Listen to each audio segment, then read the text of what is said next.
पूर्व प्रधानमंत्री डॉक्टर मनमोहन सिंह जी के निधन ने हम सभी के हृदय को गहरी पीड़ा पहुंचाई है।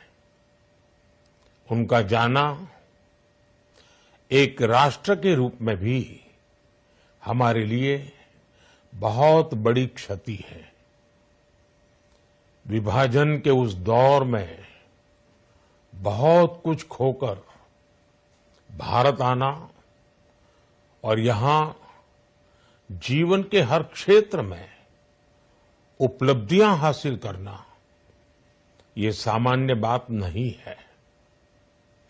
अभावों और संघर्षों से ऊपर उठकर कैसे ऊंचाइयों को हासिल किया जा सकता है, उनका जीवन ये सीख भावी पीढ़ी को देता रहेगा।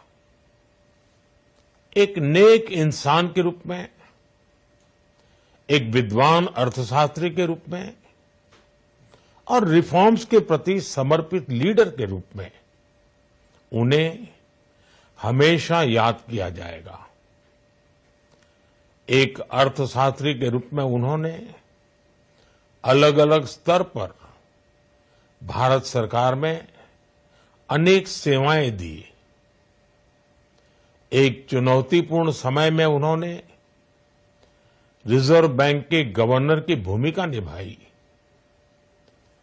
पूर्व प्रधानमंत्री भारत रत्न श्री पीवी नरसिम्हा राव जी की सरकार के वित्त मंत्री रहते हुए उन्होंने वित्तीय संकट से घिरे देश को एक नई अर्थव्यवस्था के मार्ग पर प्रशस्त किया।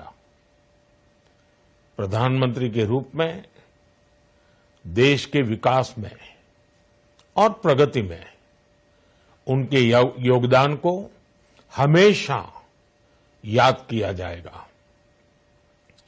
जनता के प्रति, देश के विकास के प्रति उनका जो कमिटमेंट था उसे हमेशा बहुत सम्मान से देखा जाएगा।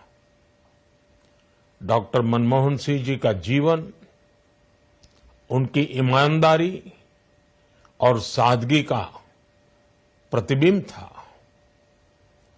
वो विलक्षण सांसद थे। उनकी विनम्रता, सौम्यता और उनकी बौद्धिकता उनके संसदीय जीवन की पहचान बनी। मुझे याद है कि इस साल की शुरुआत में जब राज्यसभा में उनका कार्यकाल समाप्त हुआ, तब मैंने कहा था कि सांसद के रूप में डॉक्टर साहब की निष्ठा सभी के लिए प्रेरणा जैसी है। सत्र के समय अहम मौकों पर वो व्हीलचेयर पर बैठकर आते थे, अपना संसदीय दायित्व निभाते थे। दुनिया के प्रतिष्ठित संस्थानों की शिक्षा लेने और सरकार के अनेक शीर्ष पदों पर रहने के बाद भी वो अपनी सामान्य पृष्ठभूमि के मूल्यों को कभी भी नहीं भूले। दलगत राजनीति से ऊपर उठकर उन्होंने हमेशा हर दल के व्यक्ति से संपर्क रखा, सबके लिए सहज उपलब्ध रहे। जब मैं मुख्यमंत्री था तब डॉक्टर मनमोहन सिंह जी के साथ राष्ट्रीय और अंतर्राष्ट्रीय अनेक विषयों पर उनसे खुले मन से चर्चाएं होती थी। यहां दिल्ली आने के बाद भी मेरी उनसे समय समय पर बात होती थी, मुलाकात होती थी। मुझे उनसे हुई मुलाकातें, देश को लेकर हुई चर्चाएं हमेशा याद रहेगी। अभी जब उनका जन्मदिन था तब भी मैंने उनसे बात की थी। आज इस कठिन घड़ी में मैं उनके परिवार के प्रति अपनी संवेदनाएं व्यक्त करता हूं। मैं डॉक्टर मनमोहन सिंह जी को सभी देशवासियों की तरफ से श्रद्धांजलि अर्पित करता हूं।